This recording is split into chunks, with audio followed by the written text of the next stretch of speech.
Good morning. We'll call the Wednesday morning criminal justice meeting of March 13th, 2024 to order. Start with roll call. Mr. Hess? Present. Mr. Long? Present. Mr. Tholen? Mr. Carrico? Present.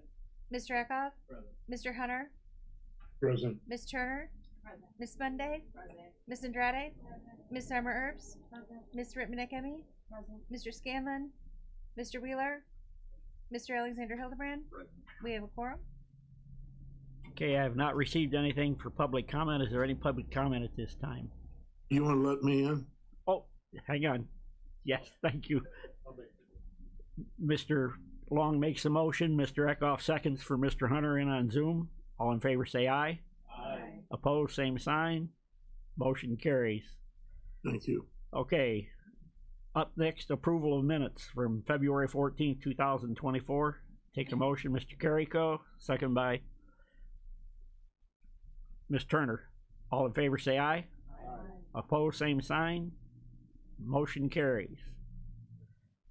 Okay, next is Courts Juvenile Project discussion and letter of intent.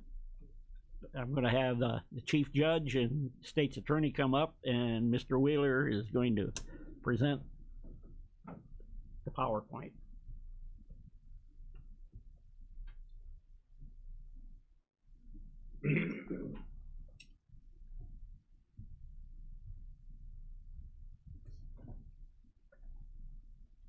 Good morning. Good morning. All right, thank you, Mr. Chairman. Excuse me. Boy, this has been a long-term, I don't say process, and it began back when the Attorney General served the county with the non-compliance for ADA over at the courthouse.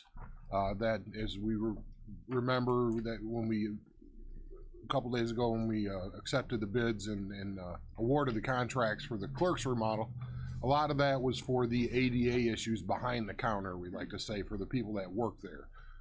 We have addressed the things that are in front of the counter over the past few years, really 3 or 4 years in earnest, with the ADA things and the things that support those ADA structures within the courts, like jury assembly and everything in the basement, the circle or half circle drive, a lot of different things that we've done over there, the assistance devices, bathrooms. I mean, it's just been a long, expensive process, but we found ways to use outside money, non-local taxpayer dollars for that.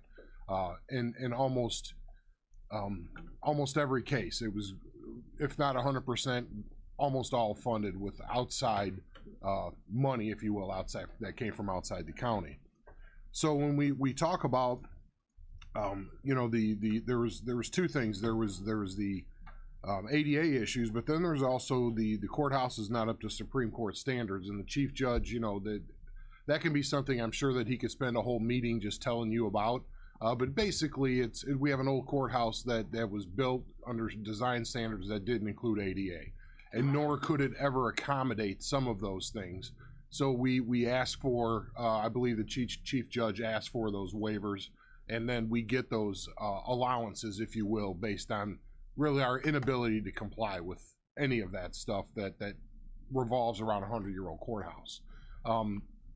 Just those infrastructure things. So when we start talking about, you know, the public-facing stuff, we address that, and we did it without the taxpayer resources, as I mentioned.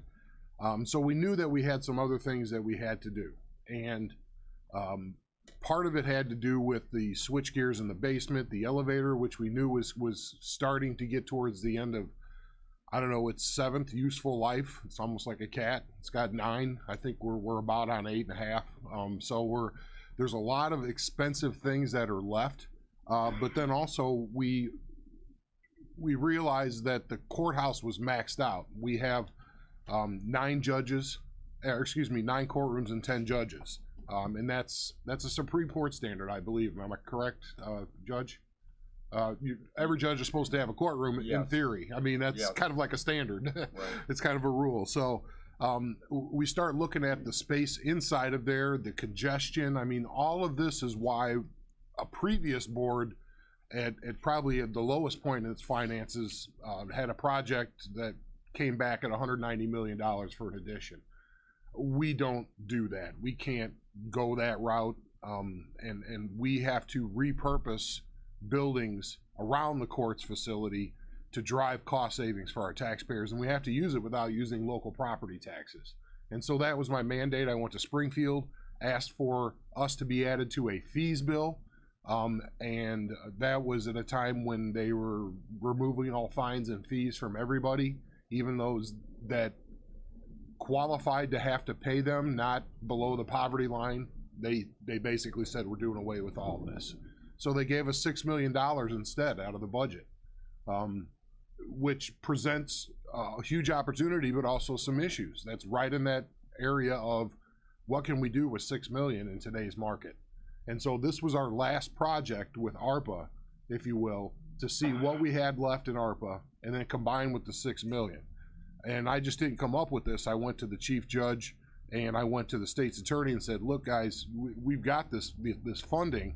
We know we have some infrastructure issues within the courthouse, but long term, how do we make it so the local taxpayers, first of all, have a court system they can depend on in the infrastructure that is appropriate, address the changes in the juvenile justice system potentially, because I hear a lot about that, and Jim and I have had off the record, kind of informal conversations. That it's a big cost in the system, and how do we do that without the local taxpayers funding that? Well, we can use the $6 million. Some properties became available in downtown Kankakee, which provided that critical mass, if you will, to all of us, or all of the courts to be right around the courthouse and meet all of those standards, except for the ones like ceiling heights in some places we just can't get around. And I hope that makes sense. This is not something that was just a whim.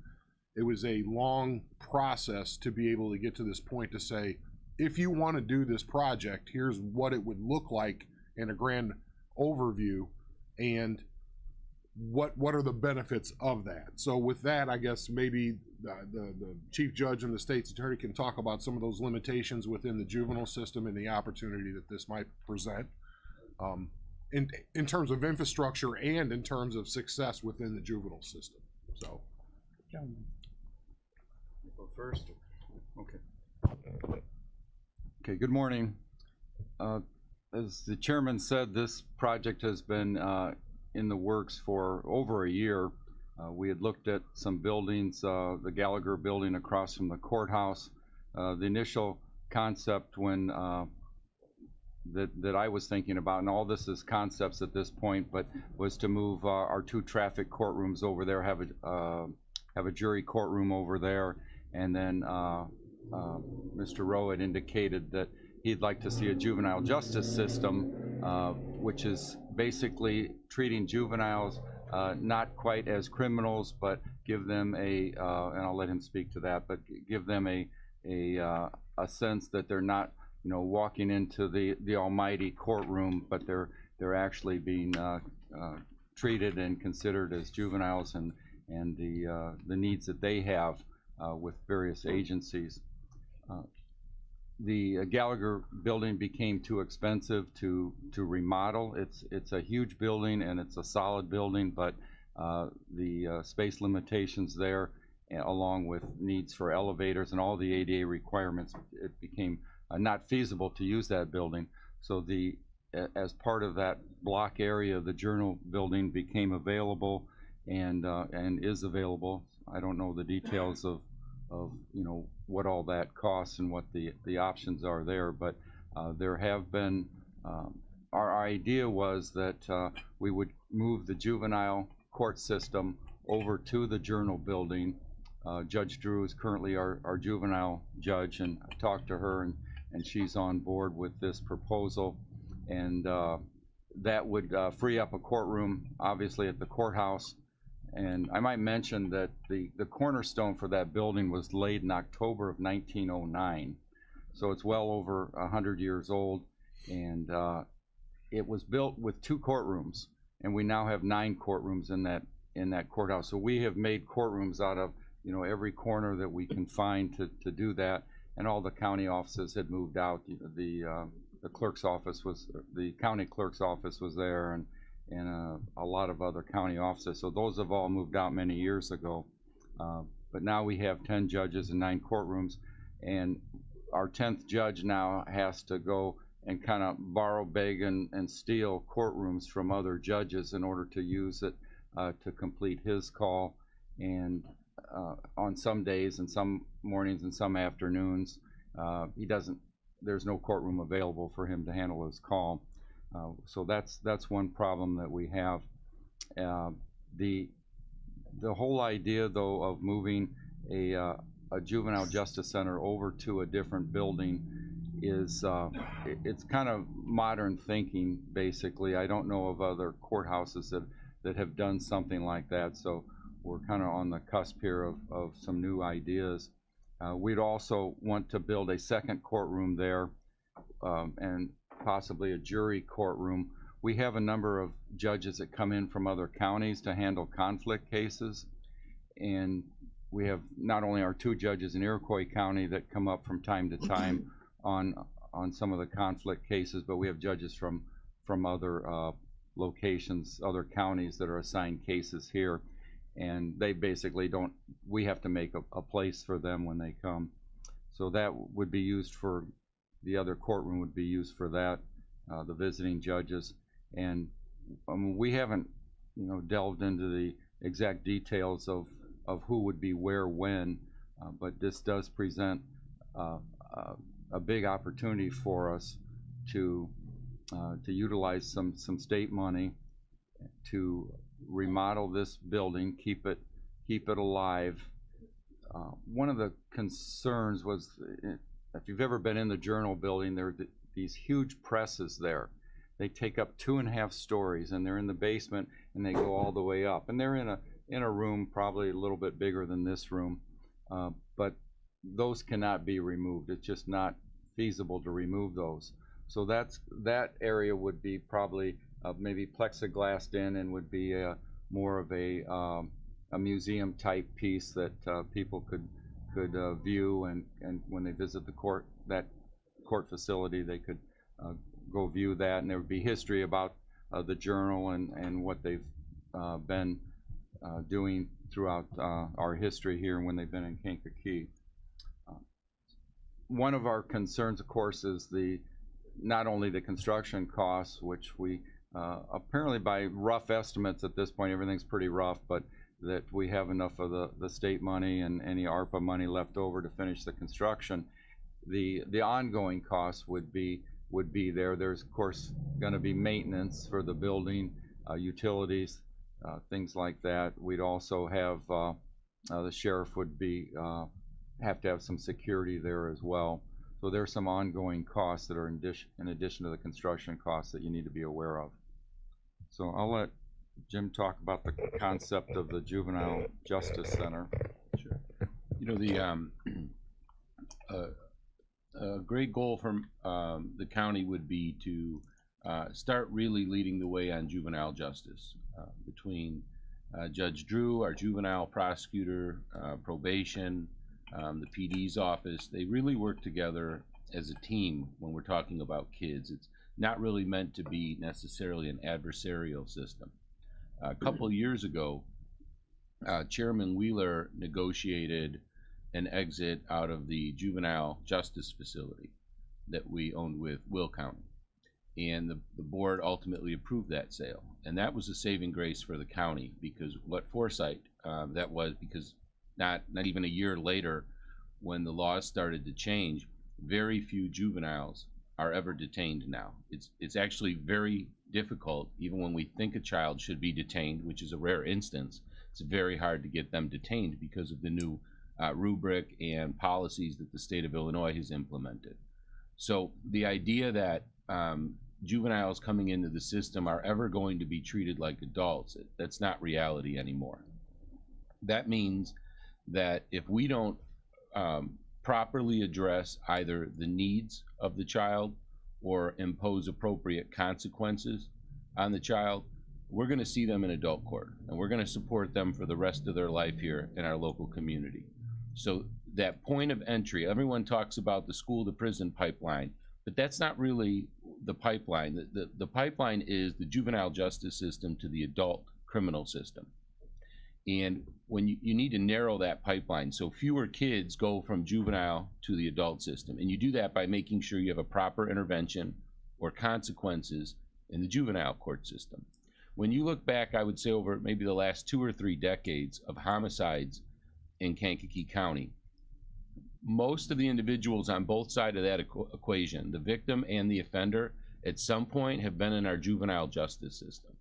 That tells us that we're missing the boat. That tells us that for at least those kids, we did not have proper consequences or an intervention to have an impact, to make a difference, to steer them in a different direction. The focus has got to be not only on consequences, but you have to have a healthy balance of restorative justice with kids. You've got to figure out, why are they doing what they're doing? We have mental health resources in place now. Harbor House, Clove are connected with our juvenile justice system. Riverside provides a licensed clinical social worker, so every kid coming in gets an eval. Mentoring program. There's so much available now, but being able to corral that into a space where kids and families can easily access it is a challenge.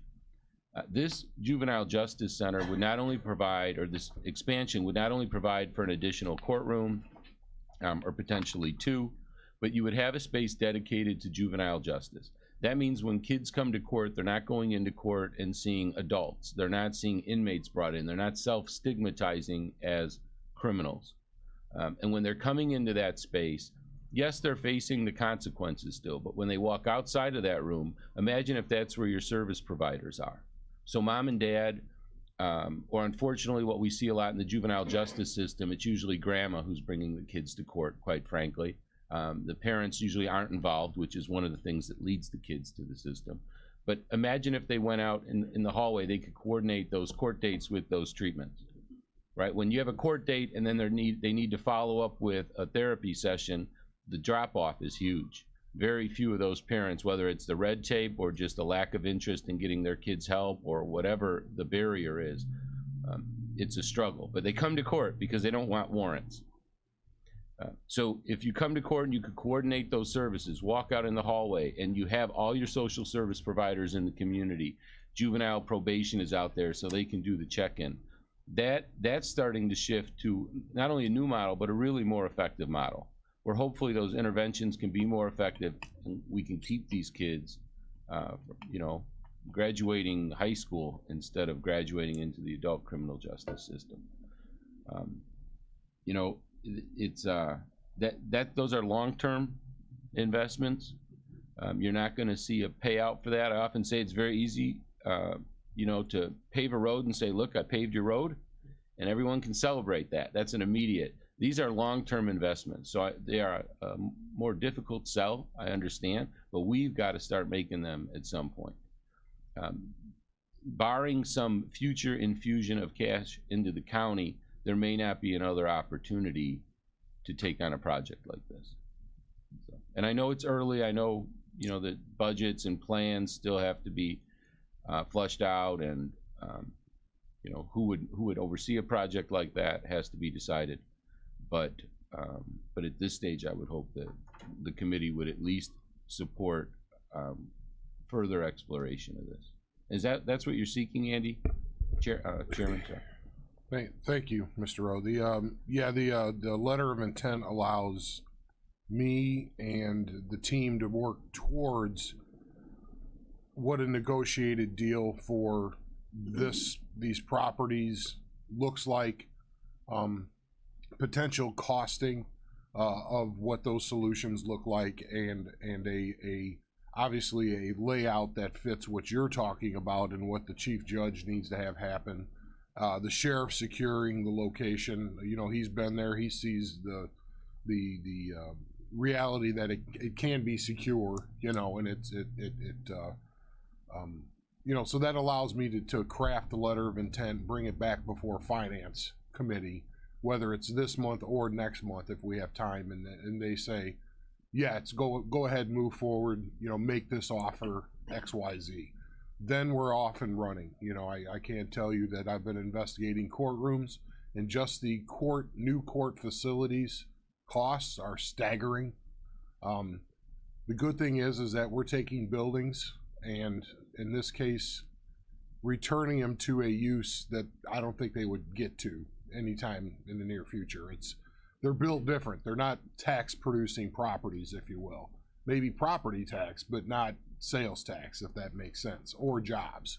It's a tough one for downtown. So I do think there's ancillary benefits for the city as well as the county as well. So if I could, Jim, can I answer that when we get towards the end of this of what I'm looking for the LOI? Because that'll have to be in the motion if somebody chooses to make that motion. One alternative, of course, is that would alleviate the pressure on the number of courtrooms is to give us Judge Jones back in the state's attorney's office. Would save the county a lot of money. We'd be happy to arrange that if you can. No, we'll keep him. Well, you know, you talked about somebody else. cutting edge, and I'm thinking back, you know, I've been here for a while, but we were the first county that started a teen court and drug court, I believe. Tom, do you remember that? So, I mean, we weren't just since Peggy Sue and I were instrumental in getting the teen court started. It was started in 2004, and we actually copied the program that was being done in Danville. I think they were probably one of the first ones, but we were right up there. yeah, drug court. Drug court was first, yeah. And just as a side note too, we've just started a mental health court, and my hat's off to Judge Parkhurst who shepherded that through all the grants and processes, and they are now accepting people into mental health court. So we now have mental health court, drug court, veterans court. We have, these are all treatment courts that people instead of going, you know, directly to prison, they can be referred into a court and they complete the treatment process, and if they graduate from that, then the charges are usually eventually dropped. Then they've been very successful with the veterans and the drug cases that we processed through the courts. Space was talking about being used. Yeah, we also considered, again, this is all kind of new, but these treatment courts could use the courtroom over at this new facility if we get it. That's why we want to do, as long as we have the space, we want to do 2 courtrooms. That would provide also for any expansion in the future. I think it would take care of our needs for, you know, at least 20 years. I can't look too much further down the road than that, but there'd be a chance in the next census we could get another judge too. Correct? possible, yeah.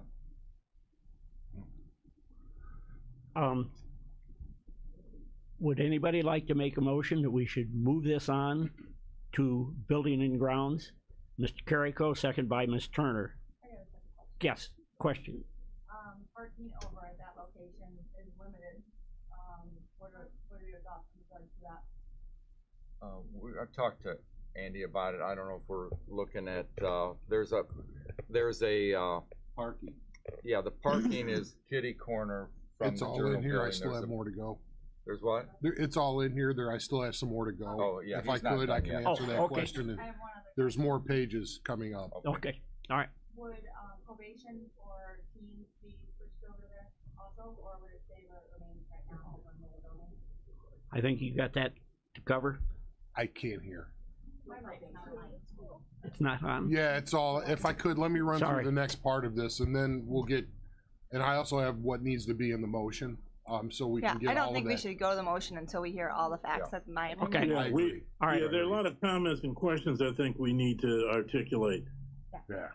Thank you. Yeah, so let me run through real Okay. quick. A lot of this might be answered and then we could come back around. So the key to remember is that right now this is a really, it's not even 10,000, it's 30, 50,000 foot view. The $6 million is being handled as a grant, but it's an appropriation from the governor's office. And they're asking for, they want to see the drawings to secure that funding, or else what is not said, the or else is it tends to migrate somewhere else.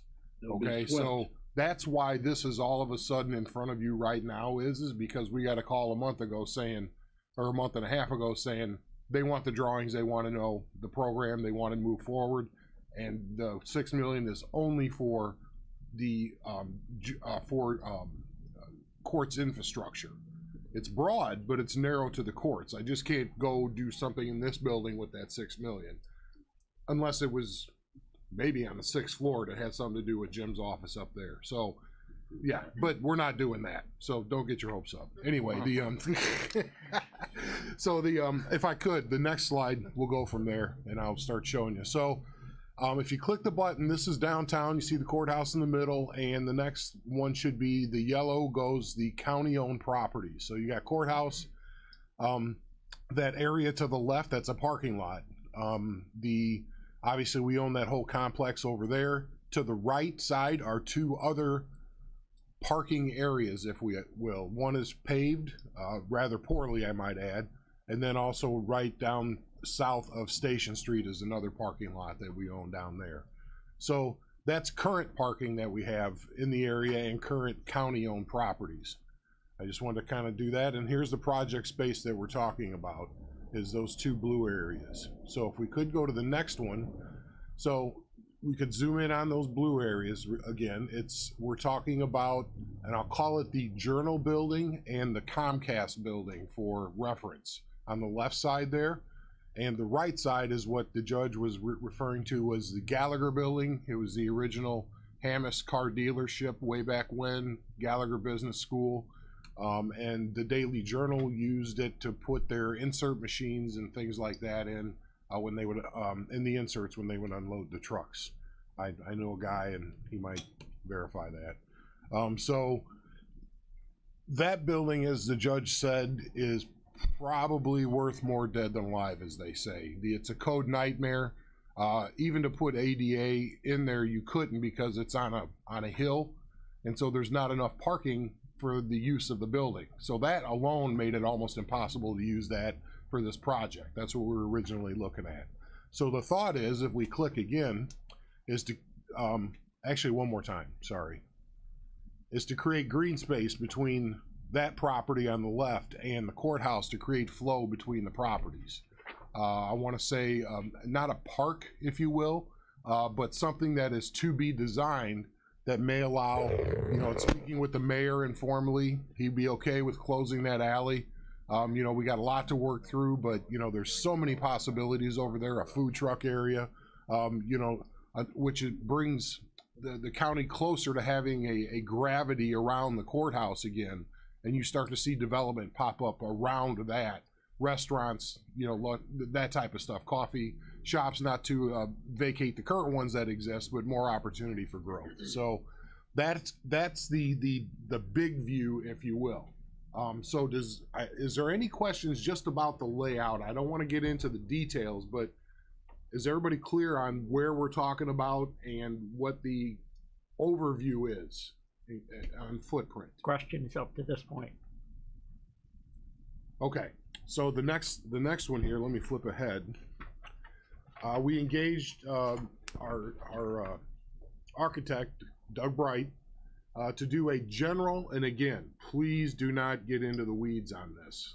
I have to beg you, please don't, because this is the first step.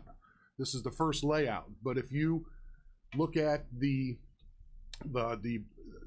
bottom, the left side is the bottom floor, the right side is the top floor, and the top is the of the frame there is the Comcast building, where it says, my eyes are bad, public defender and probation. Yeah, public defender probation. That's just a general placeholder for that area. Next to it is future growth. So we talk about maybe another courtroom, maybe we need a place for storage, maybe. So that's just blocked off into the future use area on courts infrastructure. Then we start looking down on the bottom, and what Jim was referencing was the support services, the things that when you walk out of the purple area, you are able to engage with a lot of those providers, court mandated or otherwise, that to catch them before they walk out of the building. Because I think that's what we have learned is from a lot of social service providers and government, is once they walk out of the door, you can't always guarantee they're going to show up where they need to. And it's a challenge to do so, and I don't think I'm alone in that assessment. That was the reasoning behind the IRIS system, and obviously we will engage that here as well.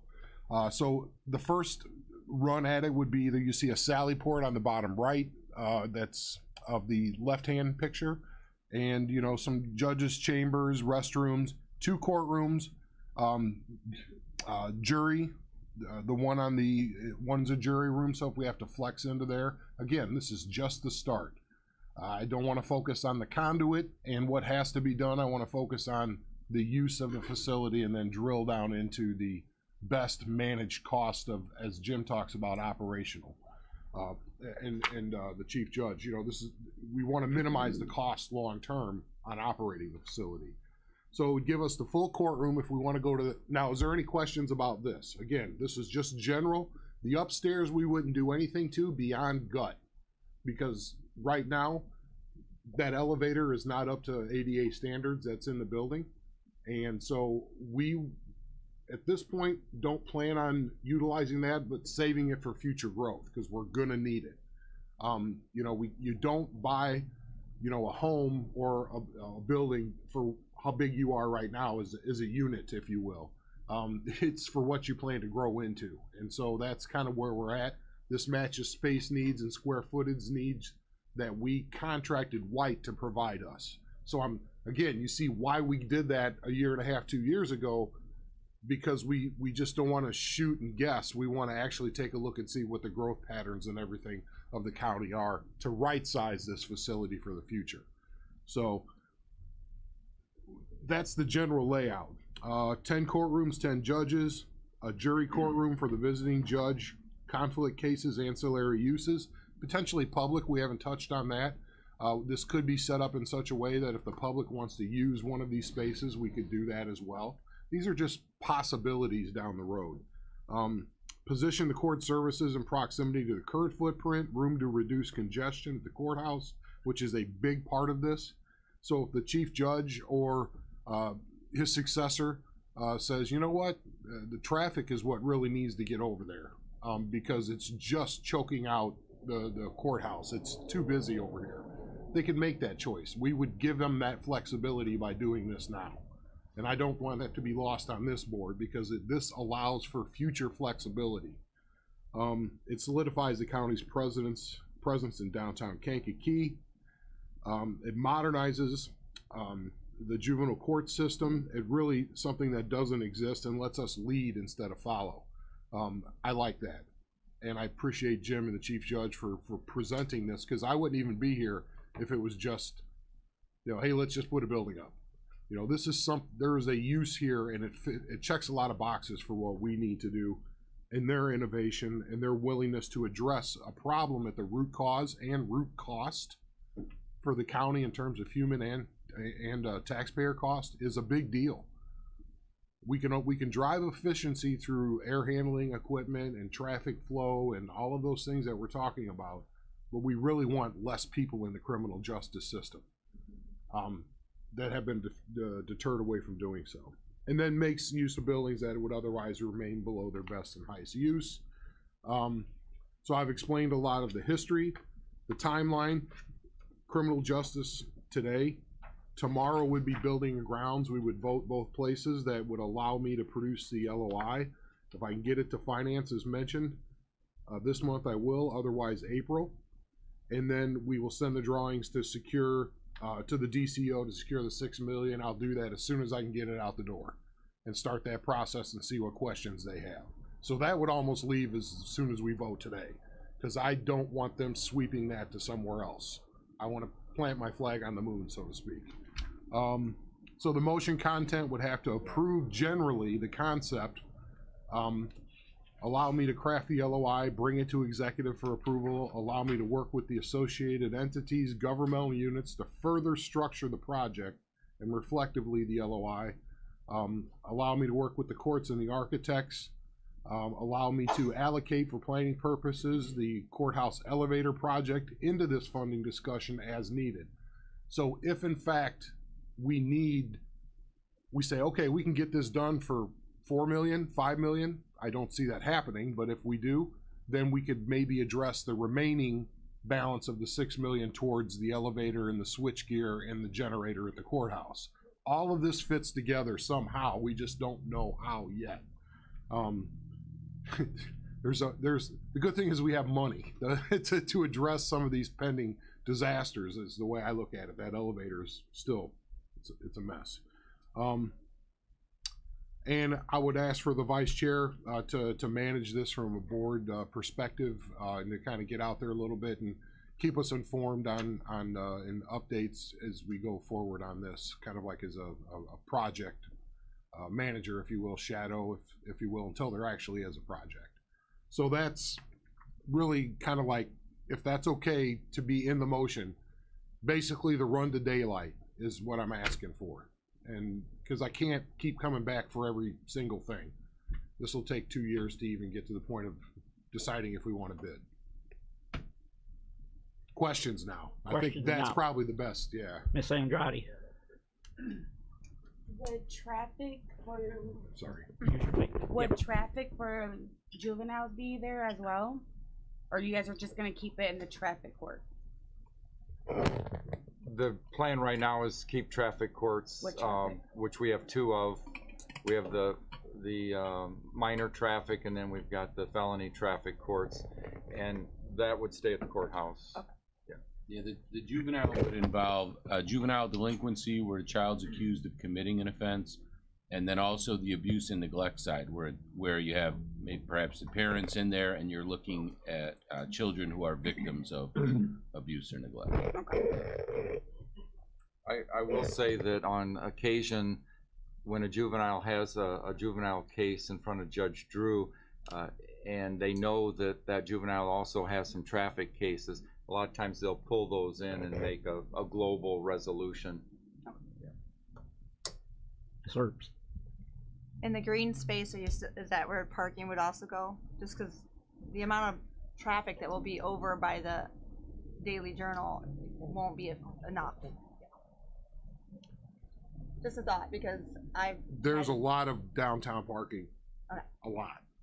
And it's owned by somebody who I've had yet to have a conversation with. One of the lots that is right across from the building. PNC So, building. and then I've also had a conversation with the mayor about the lot that's just south of the church there. That potentially we might be able to work something out where they could better utilize that and I could better utilize something else for our purposes. Also, Daily Journal also owns the building right next to 1 block from across from the Knights of Columbus also. They're not interested in selling that. I think I heard Mr. Small owns that separately, or he Yeah, owns he the does. building next door. He owns that separately Yeah. from Tom Daily owns Journal. it. Daily Journal got bought out by somebody else about 1.5 to 2 years ago. Mr. Long. Hang on, Steve. Yeah, thank you very much, Mr. Chairman. Let me just say this. I've had some discussions, preliminary discussions with Chairman Wheeler, and I just want to say, kudos to the team of Chairman Wheeler and Chief Justice Cunnington and State's Attorney Rowe.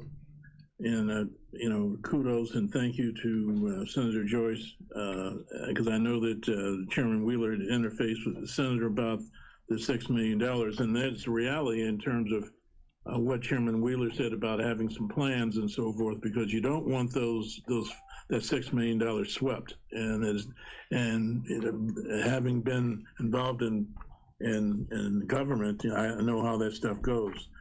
I think you guys have really reduced to writing the space needs, and you've identified the functionality of what you want to do in terms of courtrooms for the visiting judges, courtrooms for the conflict cases, juvenile court stuff for Judge Drew, et cetera.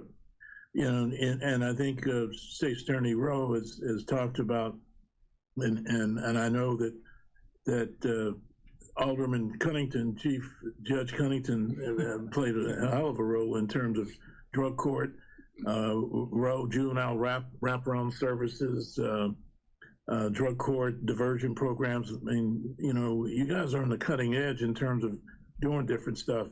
Gardner Prairie has bought the old Dearborn Square building, and then that's right next to the Juvenile Justice Center, and that's going to be assistance as well too.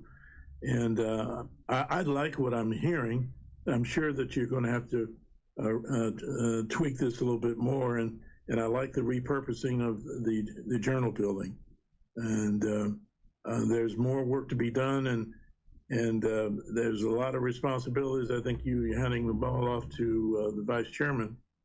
The good stuff, and I'm sure you guys are amenable to further comments and input to get this to fruition in the future. I just want to say thank you, because you guys are looking down the road, and I don't know if I heard Judge Cunnington or whoever mentioned that this is going to take us, 20 years in the future, and then you got to be progressive and have vision. And I like the comments that Chairman Wheeler indicated about not putting the costs on the taxpayers directly. So, yeah, good stuff, and I'm glad that, and I know that Chairman Wheeler's had some discussions with Mayor Curtis on the plan as well too. So that's downtown Kankakee, and you got to have a willing partner. And from what I understand, that the city through its CEO, Mayor Curtis, is amenable as well too. So my concern, and of course you said you've had discussions with the sheriff. Not only are you going to need security there, and you got to deal with maintenance, but the 189 building, that brings up something as well too, and maybe another venue or time. But we're dodging a bullet in terms of 189 for not having security there. We got panic buttons and all that stuff, but you get some disgruntled person coming in there about their taxes or whatever, you could have a real big issue. Thank you. Mr. Long. Thank you. So one cannot deny that Kankakee County is growing. You just get on I-57 and drive north, and you can kind of see what's coming our direction. And especially after the no bond, no bail, we know that our court system is going to be more busy than it has been in the past. Recently, I visited the location, the building we're talking about, and the first thing that comes to mind is the location itself. Door to door, we're talking about a half a block from the courthouse, the main courthouse. And to transfer back and forth, to get information, to get people, it's a half a block. It's right there. The second thing that comes to mind is the sheer size of that building. It is huge. And it's going to allow us to grow exponentially for a long time. I don't know what the square footage is, something north of 30,000 square feet. That second floor particularly is all open floor plan. There's nothing really fixed in our way, as is the first floor. I think it's a great concept. We, for a change, have some money to do that with. It's an opportunity that I think if we passed it up at this point it would be our thing to lose. And I'm just very supportive of this. I think we need to move forward, and we need to move forward quickly to make sure that $6 million is available to us. Piggyback off of Craig, I went there and visited it with him, and I think it addresses the current needs that we have now and also addresses the future with the second floor. And on top of that, for anyone that doesn't know, location is the most important part of real estate. And the fact that this is right across from the courthouse, you don't have an opportunity that comes like this all the time. And I think you need to take it when the opportunity comes. Can I mention one other thing, Yeah. Mr. Chairman? Yeah. And I just thought of this yesterday, and I haven't even mentioned it to Andy, but the Supreme Court has sent out an order recently in the last few months asking us for our plan of emergency court, conducting emergency court in the event of either a natural or man-made disaster at the courthouse. And it's survived over 100 years without having any major disasters. But I thought, what in the world are we going to do if there's a fire at the courthouse? And obviously it's not going to destroy the marble, but it certainly would destroy a significant part of the courthouse and would would bring us to our knees as far as operating a court system.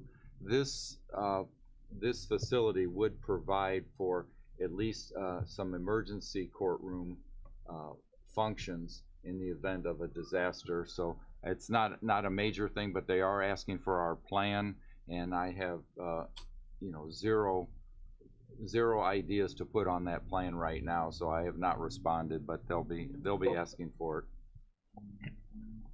Chairman Wheeler. Thank you. Judge, did they call it a BCP, a business continuation plan? Essentially, that's what it is, yes. Okay. I've done those. If you want to talk, I can maybe give you some help, at least template-wise. As far as how to do it, you're on your own. So, as far, you know that better than I do, but at least the framework. I can help. Thank you. Ms. Andrade. I would just like to Microphone, please. just motion to approve. Okay. Second by Mr. Carrico. Mr. Wheeler. The motion. Just making sure the Yeah, motion has I was all going to say that. the motion needs to include the motion Yeah. content up here. Do you agree with that, Mr. Yes, I Carrico? agree with that. All of the above. Okay, and this motion is to move it on to building and grounds for Yes. tomorrow? Mm-hmm. Yes. Okay, do we need a roll call? It's, I don't think you're not spending any money. No? no, not yet. Not yet. All in favor, say aye. Aye. Opposed, same sign. Motion carries. Thank you. I have no further report. Nothing? Okay. Mr. Wheeler, Motion to amend just to let Mr. Rowe do his report now. second that. Mr. Eckhoff. All in favor, say aye. Aye. Opposed, same sign. Motion carries. Mr. Rowe. Sure. Just Microphone. briefly, you can see that through, looks like the end of February, we were at about 141. That's probably about average for where we've been the last couple of years coming out of COVID. One thing I'll note that is concerning to me, I was speaking with Coroner Gessner about this bit earlier this morning. I know the number 9 doesn't seem significant when you look at the number of meth cases we've had come through in January and February, but there was a period of probably a decade where I don't know if a single meth case came into our local courthouse. And then we've been slowly seeing those numbers go up, and if we've got 9 in the first 2 months, that's concerning and significant. So I don't know, maybe the coroner can address if you're seeing overdose deaths or if you're seeing meth laced with fentanyl, but that number is concerning to me. I had a local psychologist that does a lot of our addiction counseling services tell me once, he said he would rather treat 100 people who are addicted to heroin, which is very difficult addiction to break, than one person addicted to meth. That's how strong of an addiction meth seems to carry. So that's not encouraging, but I will say some of the other numbers have gone down to a certain extent, so we're happy to see that. We need a motion to approve his report. So moved. Second by Ms. Turner. All in favor, say aye. Opposed, same sign. Motion carries. Thanks, Jim. I'm gonna leave before Chad Gessner talks, if that's okay. Let's go to court. Up next, Ms. Cianci. Need a barf bag. In your package, you have a copy of Sandy's report. Take a motion to approve that. Mr. Eckhoff, second by Ms. Earps.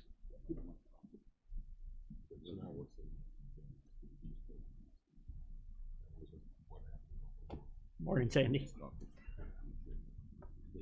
Good morning, everyone. Comments on your report? I don't have any unless anyone has any questions.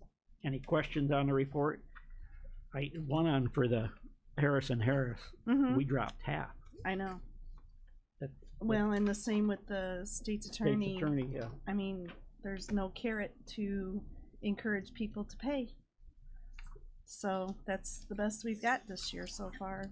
Even with the Illinois local debt recovery program that the comptroller has started, they've removed so many of the encouragements with the laws. They've made it much more convenient for the defendant than they have for anybody else. So There's really nothing to encourage people to continue to pay. So this is where we are. Any other questions for Sandy? We have a motion, a second. All in favor say aye. Opposed, same sign. Motion carries. So the next thing I want to say is thank you for everything that's going on in my office right now. It's a little stressful with all the getting ready for the construction, but I'm so excited. I never thought I'd see this day. So I got a lot to do yet, but we're just really excited. The Tyler project is moving right along. They're going to start ramping up some more of the, ramping up more of what we're doing. We had a meeting yesterday, so we're trying to get that plan worked out. I've got everybody relocated right now.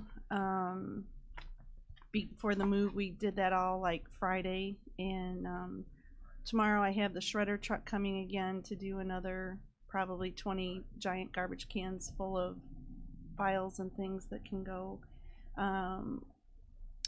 So it's been an interesting couple weeks, but we're getting there. So I don't know. I'll have more to report later, but if anybody has any questions. Chairman Wheeler. Thank you, Mr. Chairman. Something just occurred to me, and I think it was Mr. Long that was asking about the big books that are in storage. So I have them still in storage. They haven't gone anywhere. I have had a few vendors come to give me an estimate that I can go. The state's been doing, the administrative office, Supreme Court, they've been doing a lot of grants for technology, and some of those grants that other people have been using is to get those books digitized. There's a couple different vendors that have a couple different ways of how they do things, so I haven't gotten anywhere with that yet. The grant, I missed this last grant because of timing and the weather and everything, so I'm preparing for the next grant, which will be probably around January, and we have them all stored in a location that's at least out of our way and accessible if I need to get them. So I don't know what I'll do with them afterwards, because I know Mr. Long is very. They got to go to a museum someplace. Yes, that's what I'm thinking that we would do, but we have to work that out. Some of them are actually bound, and I mean they're big books, and they're yeah. But I mean some of them are bound, and then some of them are bound by kind of like a binder, like a 3-ring binder concept. So those will be easy to digitize and put back together. It's the leather bound ones that I have to figure out how to best do that without interrupting the historical value. So, but there's over 500 books, and there's like 500 or 600 pages per book. So it's a huge project. So we're working through that in and amongst everything else, but they're protected so far, so we're not doing anything with that. Chairman Wheeler. Just as a follow-up, are you comfortable with the climate they're stored in? Because it's your statutory authority. You could rent a space somewhere if you needed to. Okay. And that's your authority to do so out of your budget, obviously. Hey, it is what it is. I'm just letting, because I'm a big person on staying in our lane. And as the clerk of the court, those are your documents and your records, and we would have to find a place, and as they currently would exist under your budget. But if they're currently acceptable with the climate control facility, just let us know. If you have concerns, we need to know that. Okay. Because we don't have them if you don't have them. Does that make sense? True. Okay. True. All right. Is there the ability to turn the heat on in that building, or? Well, I think it's not set to freeze. I think it's like in the 50s, I believe. Yeah. I don't think it's cooled, though. The rooftop units are shot, I believe. I'll check with Wes. Okay, but, yeah. Because, I mean, if we could just figure that out, then we wouldn't have to relocate everything again. So you're concerned with the cold? The humidity. Humidity is is part of it, too. But what we're gonna do too is we have in that location, we have our exhibits. Once we get Tyler installed, they have a process to document the exhibits and barcoding and things like that. So I want to keep them where they are, and then we're going through to see what cases have already their term limits have expired per se. So like if people have passed away for felonies, we can, you know, take those exhibits and get permission to destroy them. The people that have done their time, we still have, you know, those things too. I mean, there's just a lot that's been stored in every corner of the courthouse, and I'd like to document all that, figure out what we need to keep, and then bring that back over to the courthouse and manage it that way, all digitally, you know, with a barcode and that kind of a system. So we're just kind of keeping everything as is until we move into the next section of Sorry, I'm sorry. Follow up. Should we entertain a place within this new facility for you to secure some of those types of things? If you, I got extra space. I'm just Okay. wondering if it has to be right there in your building or if it can be over at the new one. oh, that would be fine too. Okay. No, it doesn't have to Okay. be in the building. No, Thank you. Okay. it doesn't. Got it. It's just for convenience. Chairman? Sandy, I just got a question, Sure. and it kind of piggybacks on what was articulated, Greg was talking about. Had you thought about, you know, archiving it in terms of videotaping some of the 500 books, you know, for posterity? Something that Yeah, we're digitizing it. It's not videotaping. It's microfilming and. I understand that. I understand that. But, you know, for tours and so forth, that, you know, kids may come, you know, classrooms may come in and you can show them a video of, you know, what those books look like, et cetera, and maybe historical perspective of how things were generated back in the day and where we are presently. Because I know that Lori has done some digitization, you know, with her records and stuff, and Right. maybe you could interface with her. Well, yes, but I have like 5 times more books than she does. I have, you know, I can't store them all in, you know, in our offices. Mhm. So, but I yeah, understand. we'll entertain all those things. That's fine. Yeah, good. Thank you. Yep. There's something to think about, you know, for posterity. Yep. Any other questions for Sandy? Thank you. Thank you. Up next, Public Defender's Office, Mr. Pentwick. Did your package have a copy of his monthly report? Take a motion to approve. Ms. Earps, second by Ms. Andrade. No. Morning, Ed.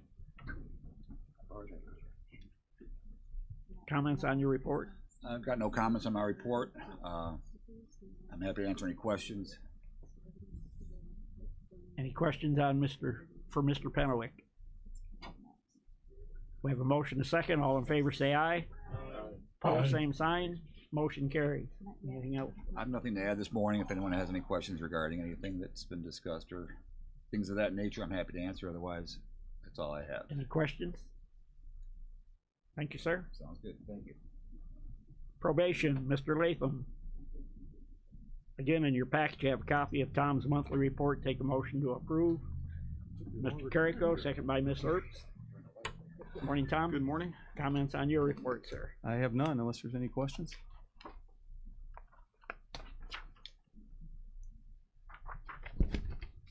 Any questions on Tom's report? Have a motion, a second. All in favor say aye. Opposed, same sign. Motion carries. Just a couple quick things. The update on pretrial, state pretrial, that transition. Good news, I believe in about 30 days they'll fully take it over. So that'll be done, which means we fill a couple vacancies that we have with the pretrial officers that we're not going to need anymore. And I'm hoping by the end of April we're full staff. So, and we were, you know, we had 5 vacancies at one time, so that's a big deal. For a long time we had vacancies, so hopefully this will go smooth. And hopefully next month I'll be able to report that it's done. So, and the only other thing I have is just real quick. There is a small drug court graduation, 10:30 on March 28th, and courtroom 300. It's just 2 graduates, so it'll be quick, but if you haven't had a chance to see it, that'll be a good opportunity. And that's it. That's it. And you said the 28th. Andy has a question. Okay. Andy. Oh, yeah, sorry. It's just a real quick one. Did you hear anything, Tom, from the new facility perspective that gave you pause? Or do you see this as there's a huge upside for your operations, both currently, potentially pre-trial, may find use of this down the road? I know they contracted elsewhere, but I'm just curious on your take, and the committee might feel. No, in the big picture, and we've discussed this a lot. We've looked at the facility. I think it's hard for me to visualize that stuff when I walk through those buildings, but I think the general idea, I think, would be good. I've talked to you about keeping adult and juvenile staff together, instead of having 2 different locations for them. Right. A small thing, but a big thing is in juvenile court. Juvenile probation officers, when a minor comes into the system, they follow that case all the way through. They go to court, all pretrial they follow. Well, right now they sit up in court a lot in between cases because now they walk back down the hill to the annex, and so they sit up there, and the judge does everything she can to try to move those cases along, but it just, the staff sits in that courtroom a lot waiting for the next case to be called. In a situation like this where they could just go down the stairs or down the hallway back to their office and get some work done, is something we always wanted, but just can't make it work now that we're in, And I agree, when it's nasty out and you walk back down to the annex for a half hour, 45 minutes before you go back up, or an hour, you just stay up there. So that kind of little things like that would be very helpful for our office. Okay. So. All right. I just want to make sure, and then there'll be a lot more to come. We'll have formal meetings on all this stuff. Like, we want separate entrances for the adult and the youth for probation, because of that situation, because pretrial and the other. We don't want to be mixing adult and youth, right? Especially since we're dedicating that in the facility. So we're going to spend a lot of time making sure the flow is correct. Yeah, the biggest thing we talked about was splitting up the department. I'm trying to avoid that. Right. Where it's kind of. Thank you. Any other questions for Mr. Latham? Thank you, sir. Up next, the sheriff, Mr. Gessner. The package, you have a copy of the sheriff's monthly report. Take a motion to approve that. Mr. Eckhoff, second by Ms. Monday. Morning, Chad. Good morning. Morning, everybody. Comments on the report? I've got nothing. Any questions? You can't get away with just saying you got nothing. I mean, the sheriff goes over all kinds of things. I do. Okay. It's a lot of pressure here. But I talked to the boss yesterday, and we briefed on the phone. He's out of town, and he had nothing to report. So I'm just going off what the boss said. Revenue's up. How about that? Hey, Chad, Chairman, I got a question to Chad, Under Sheriff. And what's the status of Champaign and their process and their progress on their facility? It's still the same, Commissioner.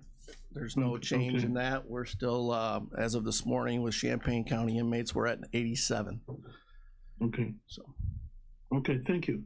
Yes, sir. Ms. Foster. Morning. I have a question.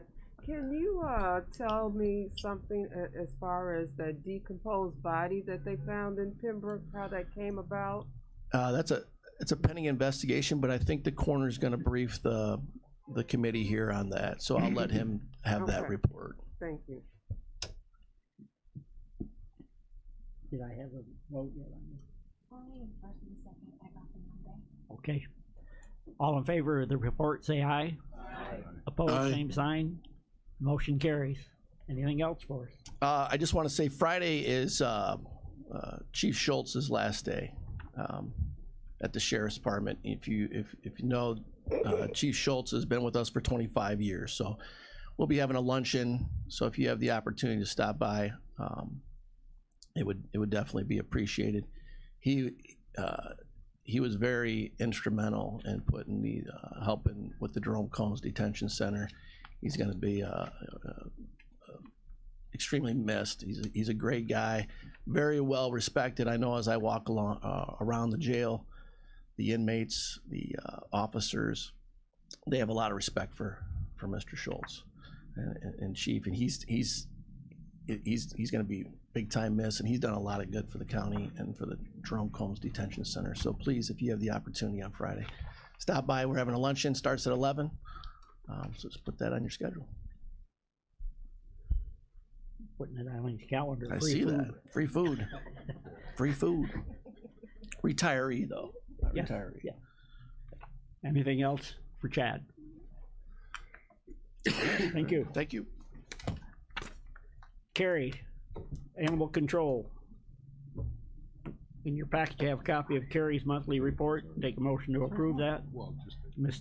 Turner and Ms. Rittman, I mean. Hi, Carrie. Good morning.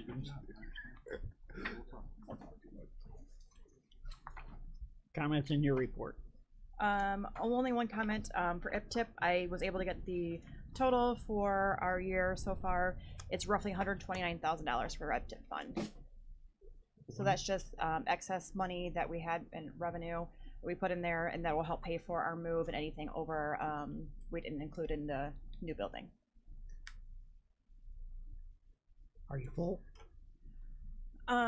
Currently we are doing okay. So it's nice to have a little bit of wiggle room in our building. Cats are coming in frequently, which is expected, and we're okay on dogs right now, which is nice. I think Humane Foundation is going to take one from us this week, so that'll help us out a lot. So now we have a ton of adoptables, probably about 13 adoptable dogs. So feel free to come on out and check them out. Tomorrow we're going to the new facility after building and ground. Yep. So for report, there's really nothing else on that. For the building, it's coming along really well. We have cages indoor and outdoor. They're almost all done with that. The flooring is done. They've got almost everything done with the building, just waiting on the transformer and then a gear from Ruder. So those are the two big holdups. And other than that, it's coming along very, very, very quickly. Fencing is starting this week, so we'll have 3 outdoor play yards. The building will be fenced in the back. So it's really nice to look at. From Ruder, is that a switch for the? Yes. Okay. Chairman, I got a question. Yes, go ahead, Steve. Thank you very much. I'm just wondering regarding Kinky Study Agreement, in terms of animal control, been talking about this stuff, for some period of time. And where are they with you guys in terms of solidifying an agreement? When we open the building, we'll discuss that then with them. Okay, so have there been any preliminary discussions? They have a ongoing contract. Yeah, discussions? they have a contract, and they know what it entails. So the mayor is aware, and I've spoken with him a few months ago and told him that when we open the building, we will go further with that then. Yeah, but that's when people they contact you via code. But what about ongoing stuff in terms of you guys just picking stuff up willy nilly as opposed to code having to call you guys? That would be with the contracts, yes. So if just depending on what they decide to go which contract they went with is how we would proceed with that. Okay, thank you very much. Keep me posted. Sure.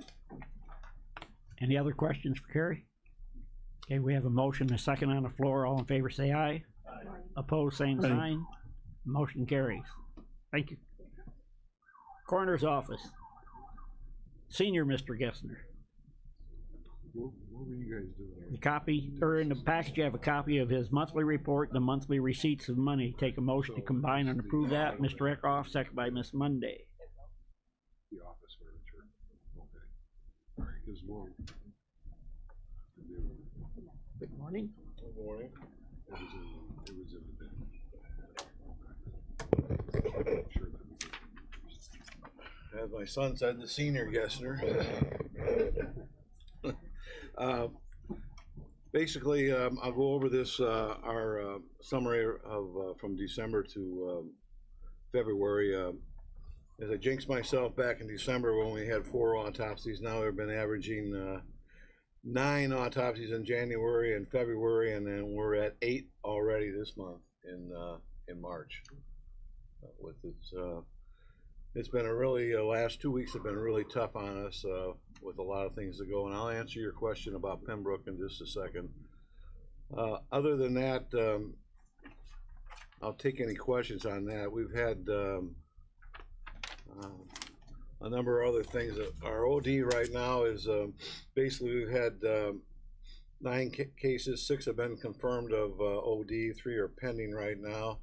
The average age has jumped up from 48 to 50.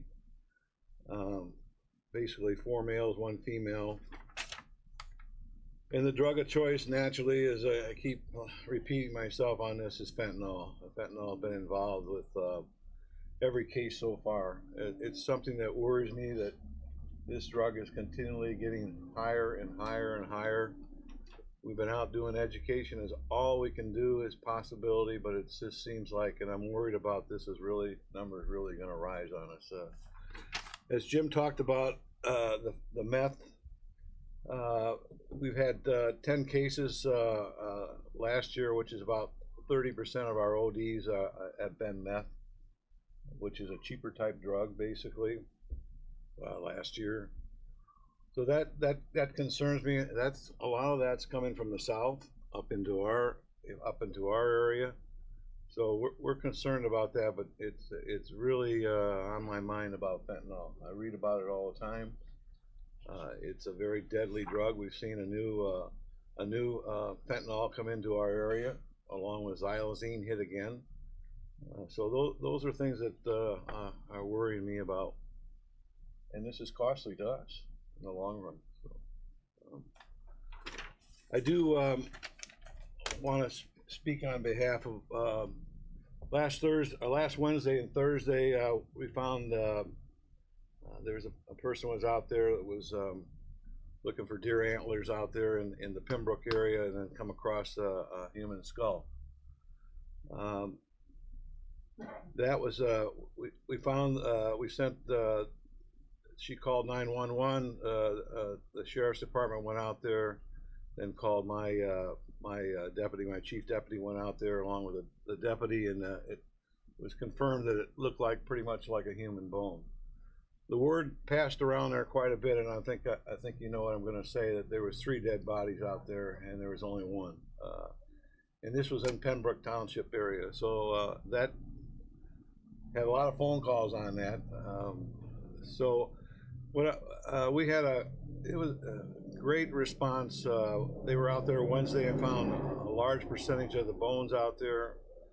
We went out there the following morning, and we had the county detectives out there, detectives from Bradley, detectives from the city, and my whole staff basically was out there working for 2 days. We made a grid system, which means that we, instead of walking the whole area and messing it all up and saying, were you over there, were you over there, we put a grid system in there, which was basically about a 20 by 20 area, and we put 2 people in there, and we had like well over 9 to 10 people in there.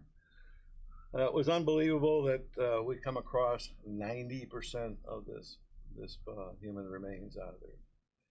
And I'll tell you what happened after that and what we did. I'm going to give it to my chief deputy, who was the one involved in a lot of this stuff that we did from there on. So go ahead. So I think in total, the coroner's office probably spent about 70 man hours between the 2 days out there, working in this grid area, sifting down in areas, 8 to 12 inches probably in some areas, looking for the bones that were out there. We have since identified the male individual who was recovered. He was reported missing in December of 2017 and has been out there likely since then. We spoke to family last night, so we'll be releasing the name later today of that individual. He is a local person, but he was identified through NamUs, which is a nationwide program. I don't know if anybody's familiar with it. Anybody can go online and access. You can look for missing, unidentified, or unclaimed people. For example, when we have an unclaimed body, we list it in there so that, in hopes maybe someday somebody's looking for somebody, they can come back and find where their family member or relative is at. But this individual, his family had provided dental records to the sheriff's department back in 2017. We took those dental records and compared them with records that we obtained in the last week. We were able to work with Dr. Todd Miller and his staff at Premier Family Dental in Manteno. They were great. They opened up their office after business hours and allowed us to bring the items in there for x-rays, that special x-rays that we could not perform at our facility due to the equipment needed. And then we worked with Dr. Ed Pavlik, who's been doing, he's a forensic odontologist as well as another partner of his. He's been doing this for 54 years. And fun fact about him that I did not know actually is he identified several of the John Wayne Gacy victims many years ago. So he's an expert in what he does. And we got confirmation from him yesterday that with 100% certainty that the bones we recovered were in fact this missing individual from 2017. So that is how identification was made. Going forward, when we responded last Wednesday out there, we immediately contacted an anthropologist. I could tell you it was human remains, but to be certain, we wanted to get that opinion from her. So we contacted her. She's a board-certified anthropologist with the University of Illinois in Champaign. She got right back to me and said, yes, those are human. Yesterday, I took all of the remains recovered down to Champaign, and she will be doing an examination on Friday of those remains. So the fortunate, nice part is that through these partnerships and relationships with these people, a lot of this is done at no cost to the county. So that is certainly nice. It could be thousands of dollars to have a lot of this work performed, but we're going to skate by and not have to pay for a lot of this. So that is nice, but I can tell you, I spoke to the family last night. They were incredibly appreciative, shocked obviously to finally get this phone call after 7 years, but I think a sense of relief to finally know what happened. And as we talked, it's got to be hard to be in that situation, because at what point do you just move on, knowing what probably has happened, but not know for sure. So we'll follow up with them today and in the coming days and weeks to try to help answer as many questions as we can with them, and give them as much information as physically possible in a tough circumstance. Thank you, Eric. Again, I'd really like to thank the deputies from the county, from Bradley and the city who helped us out there on Wednesday, but also detective, but also giving that information on Namus and my staff. Outstanding communications between the two. The body is usually the coroners, and the scene is usually the police officers.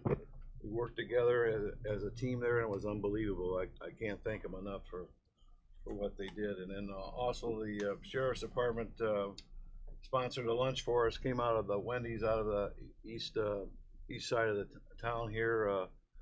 We were out there for quite a little bit of time there. I thank him for that. And one last thing is